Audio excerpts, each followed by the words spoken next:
पंजगोर बलोचिस्तान के साबिक वज़ीर आला नवाब अकबर बगटी के मुजस्मे को गिरा दिया गया। नामालूम अफराद मुजस्मे को गिराकर फरार हो गए। एयरपोर्ट रोड पर अकबर बगटी चौक पर साबिक वज़ीर आला का मुजस्मा नस्ब था, जिसे नामालूम अफराद ने गिराया। डिप्टी कमिश्नर जाहिद अहमद की जानिब से नवाब अकबर बगटी चौक तोड़ने के वाक़े का नोटिस ले लिया गया। डिप्टी कमिश्नर पंजगोर ने वाक़े के फौरी बाद CNW के SDO को अकबर बगटी चौक की जल्द मरम्मत करने की हिदायत की है।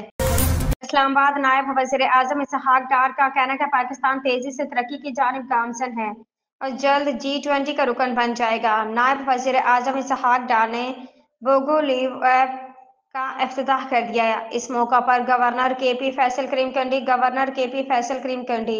गवर्नर पंजाब सलीम हैदर, वफाकी वज़ीर एहसन इकबाल व दीगर मौजूद थे। इसहाक डार ने कहा कि इस तरह के मॉडल मौजूदा हुकूमत का विजन है। पाकिस्तान का टेक्नोलॉजी के मैदान में तरक्की का सफर जारी है। तमाम माशी अशारिया बेहतरी की निशानदही कर रहे हैं। हमें देखना होगा कि बतौर कौम अपने आप को कैसे दुरुस्त कर सकते हैं। कराची कौमी एयरलाइन PIA के असासाजात की तफसीलात सामने आ गई।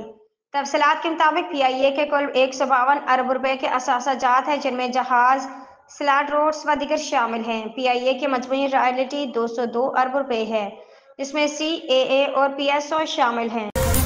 बनों में सिक्योरिटी फोर्सेज और दहशत गर्दों में फायरिंग के तबादले में 8 खारजी जहन्नम वासिल हो गए, जबकि मेजर समेत 2 जवानों ने जाम शहादत नोश किया।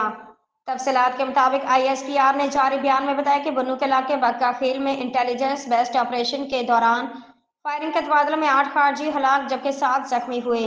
फायरिंग के तबादले के दौरान मेजर आतिफ खलील 2 जवानों समेत शहीद हो गए। ISPR ने बताया कि शोधा में नायक आजादुल्लाह और लांस नायक गजनफर अब्बास शामिल हैं।